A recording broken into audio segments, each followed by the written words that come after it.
ನಮಸ್ಕಾರ ಸ್ನೇಹಿತರೆ, one step to success ಚಾನೆಲ್ಗೆ ತಮ್ಮೆಲ್ಲರಿಗೂ ಕೂಡ ಸ್ವಾಗತ. ಸ್ನೇಹಿತರೆ, ಇವತ್ತಿನ ಒಂದು ತರಗತಿಯಲ್ಲಿ ನಾವು LBA ಪ್ರಶ್ನೋತ್ತರಗಳನ್ನ ಡಿಸ್ಕಸ್ ಮಾಡ್ತಾ ಇದ್ದೀವಿ. 6ರಿಂದ 10ನೇ ತರಗತಿಯವರೆಗೂ ಕಂಪ್ಲೀಟ್ ಆಗಿ ಇವತ್ತಿನ ಒಂದು ವಿಡಿಯೋ ಮುಗಿದ್ರೆ ಕಂಪ್ಲೀಟ್ ಆಗಿ ಮುಗಿಸ್ಕೊಟ್ಟಂಗೆ ಆಗುತ್ತೆ LBA ಪ್ರಶ್ನೋತ್ತರಗಳು. ಯಾರೆಲ್ಲ ಹೊಸದಾಗಿ ನನ್ನ ಚಾನಲ್ನ ನೋಡ್ತಾ ಇದ್ರೆ ಸಬ್ಸ್ಕ್ರೈಬ್ ಮಾಡ್ಕೊಳ್ಳಿ. ಪಕ್ಕದಲ್ಲಿ ಇರ್ತಕ್ಕಂಥ ಬೆಲ್ ಬಟನ್ ಮೇಲೆ ಪ್ರೆಸ್ ಮಾಡಿದರೆ ನಾನು ಮಾಡಿದ ಮೊದಲ ವಿಡಿಯೋ ನಿಮಗೆ ಸೇರುತ್ತೆ ಅಂತ ತಿಳಿಸ್ತಾ, ಸ್ನೇಹಿತರೆ, ವಾಟ್ ನೆಕ್ಸ್ಟ್ ಅಂತ ನೀವು ಕೇಳ್ಬೋದು.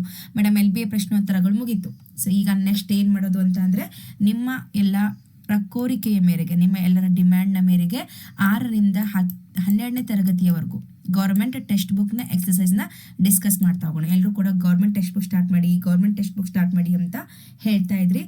ಖಂಡಿತವಾಗ್ಲೂ ಸ್ನೇಹಿತರೆ, ಇವತ್ತು ಈ ವಿಡಿಯೋ ಕಂಪ್ಲೀಟ್ ಆದರೆ ಇವತ್ತು ಸಾಯಂಕಾಲ ಇಲ್ಲಾಂದರೆ ನಾಳೆಯಿಂದ ನಿಮಗೆ 6ರಿಂದ 12ನೇ ತರಗತಿಯ ಗೌರ್ಮೆಂಟ್ ಟೆಕ್ಸ್ಟ್ ಬುಕ್ಗಳ ಎಕ್ಸಸೈಸಸ್ ಸಿಗುತ್ತಾ ಹೋಗುತ್ತೆ. ಸರಿನಾ? Okay, thank you so much. ಈ ಒಂದು LBA ಪ್ರಶ್ನೋತ್ತರಗಳಿಗೆ ತುಂಬಾ ಒಂದು ಸಪೋರ್ಟ್ ಮಾಡಿದ್ದೀರಾ, ತುಂಬ ಸಕ್ಸಸ್ಫುಲ್ ಆಗಿ ರನ್ ಆಗಿದೆ. ಹಾಗಾಗಿ ಸ್ನೇಹಿತರೆ, ಯಾರೆಲ್ಲ ಹೊಸದಾಗಿ ನೋಡ್ತಾ ಇದ್ದೀರಿ ವಿಡಿಯೋಗಳನ್ನ ನೆಕ್ಸ್ಟ್ ಮಿಸ್ ಮಾಡ್ಕೊಳ್ಬೇಡಿ. ಹಂಗೆ ಯಾರಿಗೆ 6ರಿಂದ 12ನೇ ತರಗತಿ ಕಂಪ್ಲೀಟ್ ಆಗಿ ವಿಡಿಯೋಸ್ಗಳು ಬೇಕಾಗಿದ್ರೆ ಪ್ಲೇ ಲಿಸ್ಟ್ ಮಾಡಿಟ್ಟಿದ್ದೀನಿ, ಯೂಸ್ ಮಾಡ್ಕೊಳ್ಳಿ ಅಂತ ಹೇಳ್ತಾ ಇವತ್ತಿನ ತರಗತಿನ ಸ್ಟಾರ್ಟ್ ಮಾಡ್ತಾ ಇದ್ದೀನಿ. 10th ಕ್ವಶನ್ಗೆ ನಾವು ಸ್ಟಾಪ್ ಮಾಡಿದ್ವಿ ಈ ಹಿಂದಿನ ವಿಡಿಯೋ. ಫೋನ್ ಸ್ವಿಚ್ ಆಫ್ ಆಯಿತು ರೀ, ಇಲ್ಲಾಂದರೆ ನಾನು ಯಾವತ್ತೂ ಕೂಡ ಮತ್ತೆ ಸ್ಟಾಪ್ ಮಾಡಿಲ್ಲ. ಇವತ್ತಿನ ಒಂದು ತರಗತಿ ನಾವು ಇಲ್ಲಿಂದನೇ ಸ್ಟಾರ್ಟ್ ಮಾಡೋಣ. ನೋಡಿ, 10th ಕ್ವಶನ್ ಏನು ಕೊಟ್ಟಿದ್ದಾನೆ, fill in the blanks using a suitable linker ಅಂತ ಕೊಟ್ಟಿದ್ದಾರೆ. ಫಸ್ಟ್ ಅಲ್ಲಿ ಏನಿದೆ, dash trillions of dollars are spend to contain them by all non techniques ಅಂತ ಕೊಟ್ಟಿದ್ದಾರೆ. ಏನು ಬರುತ್ತೆ, ಫಸ್ಟ್ ಇಲ್ಲಿ ಏನು ಬರುತ್ತೆ ಅಂದರೆ THOUGH ಥೋ ಅಂತ ಬರುತ್ತೆ ರೀ. THOUGH ಅಷ್ಟು ಕರೆಕ್ಟಾಗಿ ಬರ್ತಾ ಇಲ್ಲ. ನಿಮ್ಗೆ ಅಂಡರ್ಸ್ಟ್ಯಾಂಡ್ ಆಗುತ್ತೆ, ಓಕೆನಾ? ನೆಕ್ಸ್ಟ್ ನೋಡಿ, science is an exciting adventure ಅಂತ ಗೊತ್ತು ಅಲ್ವಾ? Dash major rewards comes from the Discovery ಅಂತ ಕೊಟ್ಟಿದ್ದಾರೆ. ಇಲ್ಲೇನು ಬರುತ್ತೆ ರೀ, ಐಂಡ್ ಅಂತ ಬರುತ್ತೆ, ಸಿಂಪಲ್ ಐಂಡ್ ಅಂತ ಬರುತ್ತೆ. ನೆಕ್ಸ್ಟ್ ಕ್ವಶನ್ ನೋಡಿ, fill in the blanks using the correct word given in the bracket. ಬ್ರ್ಯಾಕೆಟಲ್ಲಿ ಇರ್ತಕ್ಕಂಥದ್ದು ನಾವು ಕರೆಕ್ಟ್ ಮಾಡಬೇಕಾಗಿದೆ. The theoretical knowledge had a great dash in the area of survival of the mind kind ಅಂತ ಕೊಟ್ಟಿದ್ದಾರೆ. Apply ಇರೋದು application ಅಂತ ಆಗುತ್ತೆ. Second question ಇಂದ ಕೊಟ್ಟಿದ್ದಾರೆ, the scientists get rewards from their dash discovery ಅಂತ ಕೊಟ್ಟಿದ್ದಾರೆ. ಡಿಸ್ಕವರ್ ಅಂತ ಕೊಟ್ಟಿದ್ದಾರೆ, ನೀವು ಡಿಸ್ಕವರಿ ಅಂತ ಮಾಡಬೇಕಷ್ಟೇ.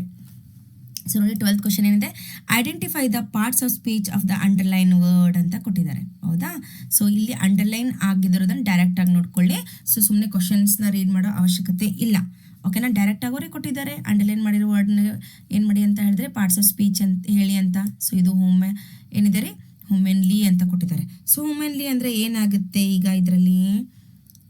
ಹ್ಯೂಮನ್ಲಿ ಅನ್ನೋದು ಏನಾಗುತ್ತೆ ರೀ, ಆಡ್ವರ್ಬ್ ಆಗುತ್ತೆ. ಹೆಂಗಾಗುತ್ತೆ ಮ್ಯಾಮ್ ಆಡ್ವರ್ಬ್? ಕ್ವಶನ್ ಓದ್ಕೊಳ್ಳಿ, ಅರ್ಥ ಆಗುತ್ತೆ. If humanly used science in the ಏನಾಗುತ್ತೆ ರೀ, ಇನ್ ಡಿಸ್ಪೆನ್ಸಿಬಲ್ ಅಂತ ಆಗುತ್ತೆ. Okay, indispensable guardian and caretaker ಅಂತ ಇದೆ. ಹಾಗಾಗಿ ಇದು ವುಮೆನ್ಲಿ ಅನ್ನೋದು ಆಡ್ವರ್ಬ್ ಆಗುತ್ತೆ. ಮತ್ತು ಇಲ್ಲಿ ಆಡ್ವರ್ಬ್ ಅಂದ್ರೇನು, ವರ್ಬ್ ಅಂದ್ರೇನು ಅಂತ ಹೇಳ್ತಾ ಕೂತ್ಕೊಳ್ಳೋಕ್ಕಾಗಲ್ಲ. ನೆಕ್ಸ್ಟ್ ಕ್ವಶನ್ ಹೋಗೋಣ. If you are so clever why are you so poor? ನೀನು ತುಂಬ ಜಾಣಲಾಗಿದ್ರೆ ನೀನು ಯಾಕೆ ಬಡವಳಾಗಿದೆಯಾ ಅಥವಾ ಬಡವರಾಗಿದ್ದೀರಾ ಅಂತ ಕ್ವಶನ್ ಇದೆ. ಕ್ಲೆವರ್ ಅನ್ನೋದು ನಿಮ್ಗೆ ಆಲ್ರೆಡಿ ಗೊತ್ತಿರ್ತಕ್ಕಂಥದ್ದು, ಅಡ್ಜೆಕ್ಟಿವ್ ಇದೆ ರೀ ಕ್ಲೆವರ್. ನೋಡಿ, 13th question, use the word show as A verb in your sentence. Show ಅಂತಕ್ಕಂಥದ್ದು ವರ್ಬ್ ಆಗಿ ಯೂಸ್ ಆಗ್ತಕ್ಕಂಥ ಒಂದು ಸೆಂಟೆನ್ಸ್ನ ನೀವೇನು ಮಾಡಬೇಕಾಗತ್ತೆ. ಫಾರ್ ಎಕ್ಸಾಂಪಲ್, ನೋಡಿ, ನಾನು ಅದನ್ನು ಮಾಡಕ್ಕೆ ಟ್ರೈ ಮಾಡ್ತೀನಿ. I show my homework to my teacher. ನಾನು ನನ್ನ ಹೋಮ್ವರ್ಕ್ನ ಟೀಚರ್ಗೆ ತೋರಿಸ್ತಾ ಇದ್ದೀನಿ. ಶೋ ಮಾಡ್ತಾ ಇದ್ದೀನಿ ಅಂದರೆ ಏನಾಯ್ತು, ಈಗ ವರ್ಬ್ ಆಯಿತು ಅಲ್ವಾ? ನಾವು ವರ್ಬ್ ಮಾಡಬೇಕಾಗಿತ್ತು. ಕ್ಲಿಯರ್ ಆಯಿತು. ಸೆಕೆಂಡ್ ಕ್ವಶನ್ ಏನು ಕೊಟ್ಟಿದ್ದಾರೆ, use the verb problem as a noun in your own sentence. ನೋಡಿ, ಪ್ರಾಬ್ಲಮ್ ಅನ್ನೋದು ನೌನ್ ಆಗಿ ವರ್ಕ್ ಆಗ್ತಕ್ಕಂಥ ಒಂದು ಸೆಂಟೆನ್ಸ್ನ ಮಾಡಬೇಕಾಗತ್ತೆ. I don't have any problem in learning English. I don't have any problem in learning English ಅನ್ನೋದು ಕೂಡ ಇಲ್ಲಿ ಪ್ರಾಬ್ಲಮ್ ಅನ್ನೋದು ನೌನ್ ಆಗಿ ಬರುತ್ತೆ. ನೋಡಿ, change into a passive voice. ಈ ರೀತಿ ಕ್ವಶನ್ಸ್ ನಿಮ್ಗೆ ಬರಲ್ಲ. ಹೆಂಗೋ ಏನು ಮಾಡಿದ್ದಾರೆ, ಡಿಸ್ಕ್ರಿಪ್ಟಿವ್ ತೆಗೆದಿದ್ದಾರೆ, MCQನ ಇಟ್ಟಿದ್ದಾರೆ ಅಂದಮೇಲೆ ಬರಲ್ಲ. ಆದರೂ ಕೂಡ ನಾವು ಡಿಸ್ಕಸ್ ಮಾಡ್ತಾ ಹೋಗೋಣ. 6ರಿಂದ 10ನೇ ತರಗತಿ ಕಂಪ್ಲೀಟಾಗಿ ಡಿಸ್ಕಸ್ ಮಾಡಿದ್ದೀವಿ, ಇಲ್ಲಿ ಕೊನೆಗೆ ಯಾಕೆ ಬಿಡೋದು ಅಲ್ವಾ? ಓಕೆ, ಸೊ ನೋಡಿ, ಸೊ ಏನು ಕೊಟ್ಟಿದ್ದಾರೆ ಇಲ್ಲಿ 14th question. The basic research can create springboard of developing a new disaster preparedness industry ಅಂತ ಕೊಟ್ಟಿದ್ದಾರೆ.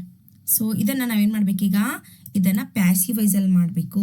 ಏನಾಗುತ್ತೆ ರೀ, springboard for developing a new disaster preparedness industry can be created by the basic research ಅಂತ ಆಗುತ್ತೆ ನೋಡಿ. So rules and regulations ಗೊತ್ತಿದ್ರೆ ನೀವು ಈಸಿಯಾಗಿ ಮಾಡ್ತೀರಾ. ಸೆಕೆಂಡ್ ಕ್ವಶನ್ ಏನಿದೆ, the resident showed me a letter. Okay, so ಇದನ್ನು ಹೆಂಗೆ ಮಾಡ್ತೀರಾ, ತುಂಬ ಈಸಿ ಮತ್ತು ತುಂಬ ಶಾರ್ಟ್ ಆಗಿದೆ. A letter was shown to me by the president ಅಂತ ಆಗುತ್ತೆ. ಓಕೆ, ಪ್ರೆಸಿಡೆಂಟ್ ಅಂತ ಆಗುತ್ತೆ ನೋಡಿ, ಇಲ್ಲಿ ರೆಸಿಡೆಂಟ್ ಅಂತ ಇದೆ, ಇಲ್ಲಿ ಓಕೆ ಸ್ವಲ್ಪ ಸ್ಪೆಲ್ಲಿಂಗ್ ಮಿಸ್ಟೇಕ್ ಆಗಿದೆ ಇಲ್ಲಿ. ಓಕೆ, ಸೊ ಕ್ಲಿಯರ್ ಆಯಿತು ಅನ್ಕೋತೀನಿ. ಓಕೆ, ಸೊ ನೆಕ್ಸ್ಟ್ ಕ್ವಶನ್ ನೋಡಿ, change the following sentence into other 2 degree. So already ಅವರು ಒಂದು ಸೆಂಟೆನ್ಸ್ನ ಒಂದು ಡಿಗ್ರಿನ ಕೊಟ್ಟಿದ್ದಾರೆ, ನೀವು ಇನ್ನೂ ಉಳಿದಂಥ 2 ಡಿಗ್ರೀಸಲ್ಲಿ ಇದು ಮಾಡಬೇಕಾಗಿದೆ. Money is more popular then any other thing in the world. ನೋಡಿ, ಇದೆ ದೆನ್ ಬಂದಿದೆ ಅಂದರೆ ಏನ್ರಿದು, ಕಂಪೇರ್ ಟು ಅದೇ. ಸೊ ಕಂಪೇರ್ ಟು ಇದೆ ಅಂತಂದರೆ ನಾವು ಇನ್ನೂ 2 ಯಾವ್ದು ಮಾಡಬೇಕಾಗುತ್ತೆ, ಈಗ ಯಾವ್ದು ಮಾಡಬೇಕಾಗುತ್ತೆ, ಇನ್ನೂ 2 ಬೇರೆ ಬೇರೆ. So no other thing in the world is and popular as money ಅನ್ನೋದು ಪಾಸಿಟಿವ್ ಡಿಗ್ರಿ ಆಗಿರುತ್ತೆ. ನೋಡಿ ಇನ್ನೊಂದ್ಸಲ ಹೇಳ್ತೀನಿ, no other thing in the world is as popular as money, ಇದೊಂದು ಪಾಸಿಟಿವ್ ಡಿಗ್ರಿ. ಇನ್ನು ಇದನ್ನು ಸೂಪರ್ಲೇಟಿವ್ ಮಾಡೋಣ. ಆಲ್ರೆಡಿ ಅವರು ಕಂಪೇರೇಟಿವ್ ಕೊಟ್ಟಿದ್ದಾರೆ. ಸೊ ಸೂಪರ್ಲೇಟಿವ್ ಅಲ್ಲಿ ಏನಾಗುತ್ತೆ, money is the most popular thing in the world ಅಂತ ಆಗುತ್ತೆ. ಕ್ಲಿಯರಾ? ಎಸ್, ವಿಡಿಯೋ ಇಷ್ಟ ಆಗ್ತಾ ಇದ್ರೆ ಖಂಡಿತವಾಗ್ಲೂ ಸ್ನೇಹಿತರೆ ಇದು ಮಾಡ್ಕೊಳ್ಬೇಡಿ, ಏನಂತಾರೆ ಜಿಪುಣತನ ಮಾಡ್ಕೊಳ್ಳೋಕೆ ಹೋಗ್ಬೇಡಿ. ವಿಡಿಯೋಗೆ ಲೈಕ್ ಮಾಡಿ, ಹೈಪ್ ಮಾಡಿ, ಮಾರ್ಕ್ಸ್ ಕೊಡಿ. ನಾನು ಟೈಮ್ನ ಇಟ್ಕೊಂಡು ಸೇವ್ ಮಾಡಿಕೊಂಡು ನಿಮಗೆ ಹೇಳ್ತಾ ಇರ್ತೀನಿ ಬ್ಯುಸಿ ಶೆಡ್ಯೂಲಲ್ಲಿ. ಹಾಗಾಗಿ ಸ್ನೇಹಿತರೆ, ಯಾರಿಗೆಲ್ಲ ಆನ್ಲೈನ್ ಕ್ಲಾಸಸ್ ಬೇಕು, ಆನ್ಲೈನ್ ಕ್ಲಾಸಸ್ ಕೂಡ ಸಿಗುತ್ತೆ. ಸ್ಪರ್ಧಾಕಾಶ ಅಕಾಡೆಮಿಯಲ್ಲಿ ನಾನು ವರ್ಕ್ ಮಾಡ್ತಾ ಇರೋದು ಆಲ್ರೆಡಿ ನಿಮ್ಗೆ ಗೊತ್ತಿದೆ. ಓಕೆನಾ? ಎಸ್. ಸೊ 16th ಕ್ವಶನ್ ನೋಡೋಣ, ಏನು ಕೊಟ್ಟಿದ್ದಾರೆ. Read the following conversation and change the underline sentence in reported speech. Reported speech ಮಾಡಬೇಕಾಗಿದೆ, ಅಂಡರ್ಲೈನ್ ಆಗಿರೋ ವರ್ಡ್ ಮಾತ್ರ ನೋಡ್ತಾ ಹೋಗೋಣ್ರಿ. ಓಕೆನಾ? Yes I meet him in a college extra ನೋಡಿ, yes I met him yes I met him in a college extra ಇದನ್ನು ರಿಪೋರ್ಟೆಡಲ್ಲಿ ಮಾಡಬೇಕಾಗಿದೆ. ಈಗ ನಾವು ಏನು ಮಾಡ್ತೀರಾ ರಿಪೋರ್ಟೆಡಲ್ಲಿ, Hemant replied that he had met him in the college the last day ಅಂತ ಆಗುತ್ತೆ. ಸೊ ಸೆಕೆಂಡ್ ನೋಡಿ, I am not feeling well ಅಂತ ಇದೆ, I am not feeling well ಅಂತ ಇದೆ ಅಲ್ವಾ. ಸೊ ಅದೇನಾಗುತ್ತೆ, ಯಾರು ಹೇಳಿದ್ದಾರೆ ಇದನ್ನು, ಯಾರು ಹೇಳಿದ್ದಾರೆ, ಕುಸುಮ. ಅದನ್ನು ತಗೋಬೇಕ್ರಿ, ಸಾರಿ, ಕುಸುಮ ಹೇಳಿದ್ದಾರೆ. ಸೊ ಏನು ತಗೋಬೇಕೀಗ, Kusuma told Pavitra that she was not feeling well. ಯಾರಿಗೆ ಹೇಳಿದ್ರು ಅನ್ನೋದು ತುಂಬ ಇಂಪಾರ್ಟೆಂಟ್ ಆಗುತ್ತೆ. ಸೊ ಹಾಗಾಗಿ ಇಲ್ಲಿ ಕೂಡ ಏನು ತಗೋಬೇಕ್ರಿ, ಹೇಮಂತ್ ಅಂತಾನೆ ಸ್ಟಾರ್ಟ್ ಮಾಡಬೇಕು. Hemant replied that he had met him in the college the last day ಅಂತ ಆಗುತ್ತೆ. ಓಕೆ, ಸೊ ನೆಕ್ಸ್ಟ್ ಹೋಗೋಣ. 3rd ಕ್ವಶನ್, ಚಂದನ್ ಹೇಳ್ತಿದ್ದಾನೆ, I met Rani last week in Mysore. ಏನಾಗುತ್ತೆ ರೀ ಇದು, Chandana told Raghu that he had met Rani the previous week in Mysore. ಮೊದಲು last weak ಇತ್ತಂದರೆ ಅದೇನಾಗುತ್ತೆ ರೀ, ಪ್ರೀವಿಯಸ್ ಅಂತ ಆಗುತ್ತೆ. ಸೊ 4th ಕ್ವಶನ್ ನೋಡಿ, Aarti how much is that camera. So Henry ಏನು ಹೇಳ್ತಾರೆ, it is a 13,500. Okay, so ಅಲ್ಲಿ ವಾಟ್ಸಪ್ ಮೆಸೇಜ್ ಬರ್ತಿದ್ದಿಲ್ಲ, ಆ ಕಡೆ ಹೋಗ್ತಾ ಇದೆ mind. Okay, Aarti I think this one will be fine ಅಂತ ಹೇಳ್ತಿದ್ದಾರೆ. ಸೊ ಆರ್ತಿ ಏನು ಹೇಳ್ತಿದ್ದಾಳೆ ಅನ್ನೋದನ್ನು ನಾವೀಗ ರಿಪೋರ್ಟೆಡ್ ಸ್ಪೀಚಲ್ಲಿ ಮಾಡೋಣ. Aarti told Henry that she thought that one will be fine. ಅವಳು ಯಾವುದನ್ನು ತೊಗೊಂಡಿದ್ದಾಳೋ ಅದೇನಾಗಿದೆ, ಚೆನ್ನಾಗಾಗಿದೆ ಅಂತ ಹೇಳ್ತಿದ್ದಾಳೆ. And go to the next question, very important. This is the last question also and most important. ನೀವು ಬೇಕಿದ್ರೆ ಓಲ್ಡ್ ಕ್ವಶನ್ ಪೇಪರ್ ತೆಗೆದು ನೋಡಿದ್ರೆ ಗೊತ್ತಾಗುತ್ತೆ. ಸ್ಪೆಲ್ಲಿಂಗ್ ಎರರ್ ಆ್ಯಂಡ್ ಕರೆಕ್ಷನಲ್ಲಿ ಈ ಪ್ರಶ್ನೆ ಉತ್ತರಗಳು ಬರುತ್ತೆ ಸ್ನೇಹಿತರೆ, ದಯವಿಟ್ಟು ಮಿಸ್ ಮಾಡ್ಕೊಳ್ಬೇಡಿ. ಓಕೆನಾ? ಇಟ್ ಈಸ್ ಎ ಕಾಮನ್ ಏನು ಕೊಟ್ಟಿದ್ದಾರೆ, it is a common recognised that the very survival for our citizen is threatened by natural and man-made disasters ಅಂತ ಇದೆ. ಸೊ ಏನು ಮಾಡಬೇಕಾಗಿದೆ, verb to be corrected, verb wrong ಆಗಿದೆ ಅದನ್ನು ನಾವು ಕರೆಕ್ಟ್ ಮಾಡಬೇಕು. ಆಡ್ವರ್ಬು ರಾಂಗ್ ಆಗಿದೆ ಅದನ್ನು ಕರೆಕ್ಟ್ ಮಾಡಬೇಕು. ಮತ್ತು ಇಲ್ಲಿ ವರ್ಬ್ ಕೂಡ ಕರೆಕ್ಟ್ ಮಾಡಬೇಕಾಗಿದೆ. ನೋಡಿ, ಆಡ್ವರ್ಬ್ ಆ್ಯಂಡ್ ವರ್ಬ್ 2 ಕ್ಲೂ ಸಿಗ್ತಾ ನಮಗೆ. ಈಗ ಏನು ಮಾಡೋಣ, ಆಡ್ವರ್ಬ್ ಎಲ್ಲಿದೆ ಅಂತ ನೋಡಿಕೊಂಡು ನಾವು ಅದನ್ನು ಕರೆಕ್ಟಾಗಿ ಮಾಡೋಣ. ಸೊ ಕಾಮನ್ ಇದೆಯಲ್ಲ ಸ್ನೇಹಿತರೆ, ಇದು ಕಾಮನ್ಲಿ ಅಂತ ಆಗಬೇಕು. ಕ್ಲಿಯರ್ ಆಯಿತು ಅನ್ಕೋತೀನಿ. ಆ್ಯಂಡ್ ನೆಕ್ಸ್ಟ್ ಏನು ಮಾಡೋಣ, ನೆಕ್ಸ್ಟ್ ಏನು ಮಾಡೋಣ, ಸೆಕೆಂಡ್ ಕ್ವಶನ್ ಏನಿದೆ ಇಲ್ಲಿ ಥ್ರೆಟೆಡ್ ಅಂತ ಆಗಬೇಕು. ಯಾಕಂದರೆ ಪಾಸ್ಟ್ ಟೆನ್ಸಲ್ಲಿ ನಾವು ಮಾತಾಡ್ತಾ ಇರೋದ್ರಿಂದ ಇಲ್ಲಿ ED ಅನ್ನು ಮಾಡಬೇಕಾಗತ್ತೆ. ಸಿಂಪಲ್. ಸೊ ನೆಕ್ಸ್ಟ್ ಕ್ವಶನ್ ನೋಡೋಣ. It is thought me never to feel lone aboard. So adverb be corrected, spelling mistake 2 ಇದೆ. ಅವ್ರು ಕ್ಲೂಸ್ ಕೊಟ್ಟಿದ್ದಾರೆ ನಿಮಗೆ. ಓಕೆ, ಸ್ಪೆಲ್ಲಿಂಗ್ನ ನಾವೀಗ ಮಾಡಬೇಕು. ಲೋನ್ ಅಲ್ಲ ಇದು, ಲೋನ್ಲಿ ಅಂತ ಆಗಬೇಕು. ಲೋನ್ ಅಂತ ಇರೋದನ್ನು ನಾವು ಏನು ಮಾಡಬೇಕಾಗತ್ತೆ, ಲೋನ್ಲಿ ಅಂತ ಮಾಡಬೇಕಾಗತ್ತೆ. LY ಆ್ಯಡ್ ಮಾಡಬೇಕಷ್ಟೆ. ಓಕೆನಾ. And then next question is ಏನಾಗುತ್ತೆ, ಇಲ್ಲಿ TAUGHT ಬರುತ್ತೆ. TAUGHT ಇಲ್ಲಿ ಹೆಚ್ಚು ಬರೋ ಅವಶ್ಯಕತೆ ಇಲ್ಲ. ಕ್ಲಿಯರಾ. ನೆಕ್ಸ್ಟ್ ನೋಡಿ, ಥರ್ಡ್ ಕ್ವಶನ್.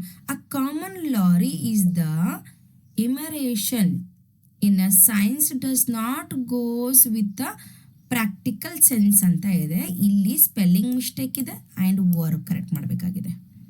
ಸ್ಪೆಲ್ಲಿಂಗ್ ಮಿಸ್ಟೇಕ್ ಇದೆ ಮತ್ತು ನಾವು ವರ್ಬ್ನ ಕರೆಕ್ಟ್ ಮಾಡಬೇಕಾಗಿದೆ.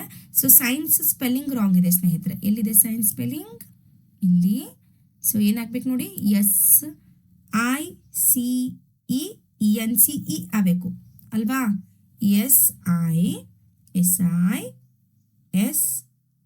SCI ಅಂತ ಆಗಬೇಕು. ಸಾರಿ, ಇಲ್ಲಿ SI ಬಂದಿದೆ. So C ಬರಬೇಕ್ರಿ. ಕ್ಲಿಯರಾ. ಸ್ವಲ್ಪ ವಿಡಿಯೋಸ್ ಲೈಕ್ ಮಾಡ್ತಾ ಹೋಗಿ. ನನ್ನ ಬಿಸಿ ಶೆಡ್ಯೂಲು, ಟ್ರಸ್ಟ್, ಮೈಂಡ್ ಮೇಲೆ ಎಲ್ಲ ಇದ್ರೂ ಕೂಡ ಕ್ಲಾಸ್ ಮಾಡ್ತಾ ಇದ್ದೀನಿ. ಆ್ಯಂಡ್ ನೆಕ್ಸ್ಟ್ ಏನು ಕೊಟ್ಟಿದ್ದಾರೆ, ವರ್ಬ್ ಏನು ರಾಂಗ್ ಆಗಿದೆ ಇಲ್ಲಿ, ಗೋಸ್ ಅಲ್ಲ ರೀ, ಇದು ಗೋ ಅಂತ ಆಗ್ಬೇಕಷ್ಟೇ. ಸಿಂಪಲ್. ಕ್ಲಿಯರ್ ಆಯಿತು ಅನ್ಕೋತೀನಿ. ನೆಕ್ಸ್ಟ್ ಕ್ವಶನ್ ಹೋಗೋಣ. He had receive a messages from the place of nations in Geneva ಅಂತ ಇದೆ. ಸೊ ವರ್ಬ್ ಬಿ ಕರೆಕ್ಟೆಡ್, ವರ್ಬನ್ನು ಕರೆಕ್ಟ್ ಮಾಡಬೇಕಾಗಿದೆ. ನೌನು ಪ್ಯೂರಲ್ ಆಗಿದೆ, ಅದನ್ನು ನಾವು ಕರೆಕ್ಟ್ ಮಾಡಬೇಕಾಗಿದೆ. ಸೊ ಇಲ್ಲಿ ಯಾವ್ದು ವರ್ಬ್ ಬರುತ್ತೆ ಅಂತ ನೀವು ಕರೆಕ್ಟಾಗಿ ತಿಳ್ಕೊಂಡ್ರೆ ನಾವೇನು ಮಾಡ್ಬೋದು, ಕ್ಲಿಯರ್ ಮಾಡ್ಬೋದು. ಸೊ ರಿಸೀವ್ ಇದೆಯಲ್ಲ ಸ್ನೇಹಿತರೆ, ಇದು ರಿಸೀವ್ಡ್ ಆಗಬೇಕು. ಯಾಕಂದರೆ ಆಲ್ರೆಡಿ ಮೆಸೇಜ್ ಬಂದಿದೆ, ಒಂದು ಪಾಸ್ಟ್ ಟೆನ್ಸ್. ಇಲ್ಲಿ ಹ್ಯಾಡ್ ಅಂತ ಕೊಟ್ಟಿದ್ದಾರಲ್ವಾ. ಸೊ ಹ್ಯಾಡ್ ಇದೆ ಅಂದರೆ ಪಾಸ್ಟ್ ಟೆನ್ಸ್ ಅಂತ ಆಯಿತು. ಸೊ ರಿಸೀವ್ ಇದೇನಾಗುತ್ತೆ, ರಿಸೀವ್ಡ್ ಅಂತ ಆಗುತ್ತೆ. ಸೊ ಮೆಸೇಜಸ್ ಆಗಲ್ಲ ರೀ, ಈ ಪ್ಯೂರಲ್ ಫಾರ್ಮ್ನ ನಾವು ಕ್ಲಿಯರ್ ಮಾಡಬೇಕು. ಮೆಸೇಜಸ್ ಆಗಲ್ಲ, ಓನ್ಲಿ ಮೆಸೇಜ್ ಆಗುತ್ತೆ. ಕ್ಲಿಯರಾ. ಎಸ್. ಸೊ ವಿಡಿಯೋ ಲೈಕ್ ಮಾಡ್ತಾ ಹೋಗಿ, ನಿಮ್ಮ ಹೆಚ್ಚು ಫ್ರೆಂಡ್ಸ್ಗೆ ಶೇರ್ ಮಾಡ್ತಾ ಹೋಗಿ ಸ್ನೇಹಿತರೆ. ಇದರಿಂದ ನನಗೂ ಕೂಡ ಕ್ಲಾಸ್ ಮಾಡಲಿಕ್ಕೆ ಮೋಟಿವೇಶನ್ ಸಿಗುತ್ತೆ. ಇನ್ನು ನಾವು 6 to 12 ಕೂಡ ಎಕ್ಸಸೈಸ್ ಬುಕ್ಗಳನ್ನ ಡಿಸ್ಕಸ್ ಮಾಡೋದಿದೆ ಅಲ್ವಾ. 5th question. Each superpower had more than enough nuclear bomb to destroy the others of the strike ಅಂತ ಕೊಟ್ಟಿದ್ದಾರೆ. ಸೊ ಇಲ್ಲಿ ಪ್ರಿಪೊಸಿಷನ್ ರಾಂಗ್ ಇದೆ ಆ್ಯಂಡ್ ನೌನ್ನ ಕರೆಕ್ಟ್ ಮಾಡಬೇಕಾಗಿದೆ. Okay, preposition and noun. So ಇಲ್ಲಿ ಇನ್ ಅಂತ ಆಗಬೇಕು ಸ್ನೇಹಿತರೆ, ಇನ್ ಅಂತ ಆಗಬೇಕು. ಎಲ್ಲಿ ನೋಡಿ, ಎಲ್ಲಿ ಪ್ರಿಪೊಸಿಷನ್ ಅವರು ಕೊಟ್ಟಿದ್ದಾರೆ, ಟು ಅಂತ ಕೊಟ್ಟಿದ್ದಾರೆ. ಟು ಅಲ್ಲಿ ಏನು ಬರಬೇಕು, ಇನ್ ಅಂತ ಬರಬೇಕು. ಬಾಂಬ್ ಇನ್ ಡಿಸ್ಟ್ರಾಯ್ ಅಂತ ಆಗಬೇಕು. ಆ್ಯಂಡ್ ನೌನ್, ಏನು ನೌನ್ ರಾಂಗ್ ಆಗಿದೆ, ಬೊಂಬ್ ಅಂತ ಆಗ್ಬೇಕಷ್ಟೆ. ಬೊಂಬ್. ಓಕೆನಾ. BOMB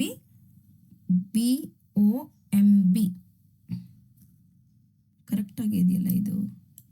ನೋಡೋಣ, ಆನ್ಸರ್ ಕೀಯಲ್ಲಿ ಈ ಥರ ಕೊಟ್ಟಿದ್ದಾರೆ. ಓಕೆನಾ, ಇದನ್ನು ಒಂದ್ಸಲ ಚೆಕ್ ಮಾಡ್ಕೊಳ್ಳಿ ನೀವು. ಸೊ ನೆಕ್ಸ್ಟ್ ಹೋಗೋಣವಾ. Next okay. So answer the following questions ಇದೆ. ಇದರ ಅವಶ್ಯಕತೆ ನಮಗಿಲ್ಲ ಸ್ನೇಹಿತರೆ. ಸೊ ಇದು ಇವತ್ತಿನ ತರಗತಿ ಆಗಿತ್ತು.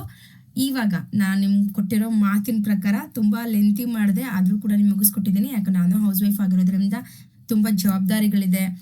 ಅದಾದಮೇಲೆ ಸ್ಪರ್ಧಕಾಶಿ ಅಕಾಡೆಮಿಯಲ್ಲಿ ಬೇರೆ ಜಾಯ್ನ್ ಆಗಿದ್ದೀನಿ, ಅಲ್ಲಿ ಕ್ಲಾಸಸ್ ಮಾಡಬೇಕು, ನನ್ನ ಯೂಟ್ಯೂಬ್ ಕ್ಲಾಸಸ್ ಮ್ಯಾನೇಜ್ ಮಾಡಬೇಕು, ಫ್ಯಾಮಿಲಿ ಮ್ಯಾನೇಜ್ ಮಾಡಬೇಕು. ಸೊ ಇಷ್ಟೆಲ್ಲ ಇರೋದ್ರಿಂದ ನನಗೆ ಸ್ವಲ್ಪ ಲೇಟ್ ಆಗಿರ್ಬೋದು, ಬಟ್ ಫುಲ್ ನಿಮಗೆ ಮುಗಿಸ್ಕೊಟ್ಟಿದ್ದೀನಿ. Thank you so much watching this video. And ನೀವು LBA ಪ್ರಶ್ನೋತ್ತರಗಳನ್ನು ತೋರಿಸಿದಂತಹ ಒಂದು ಸಪೋರ್ಟಿಂಗ್ ಏನಿದೆಯಲ್ಲ, ನಿಮ್ಮ ಒಂದು ಎಲ್ಲರೂ ತುಂಬ ಇಷ್ಟಪಟ್ರಿ, ಶೇರ್ ಮಾಡಿದ್ರಿ, ಲೈಕ್ ಮಾಡಿದ್ರಿ, ಎಲ್ಲದಕ್ಕೂ ಕೂಡ ಥ್ಯಾಂಕ್ಸ್ ಹೇಳ್ತಾ ಇದ್ದೀನಿ. ನೆಕ್ಸ್ಟ್ ನಾವೀಗ ಏನು ಸ್ಟಾರ್ಟ್ ಮಾಡೋಣ, 6ರಿಂದ 12ನೇ ತರಗತಿಯ government textbook language to English ಎಕ್ಸಸೈಸ್ನ ಸ್ಟಾರ್ಟ್ ಮಾಡ್ತಾ ಇದ್ದೀನಿ. ಹಾಗಾಗಿ ಎಲ್ಲರೂ ಕೂಡ ಆ ವಿಡಿಯೋಗಳನ್ನು ಕೂಡ ಹಾಗೆ ವಾಚ್ ಮಾಡಿ ಬನ್ನಿ ಅಂತ ಹೇಳ್ತಾ ಥ್ಯಾಂಕ್ ಯು ಸೋ ಮಚ್. ಏನೇ ಡೌಟ್ ಇದ್ರೂ ಕೂಡ ಕಮೆಂಟ್ ಮೂಲಕ ತಿಳಿಸಿ. Thank you. Have a nice day.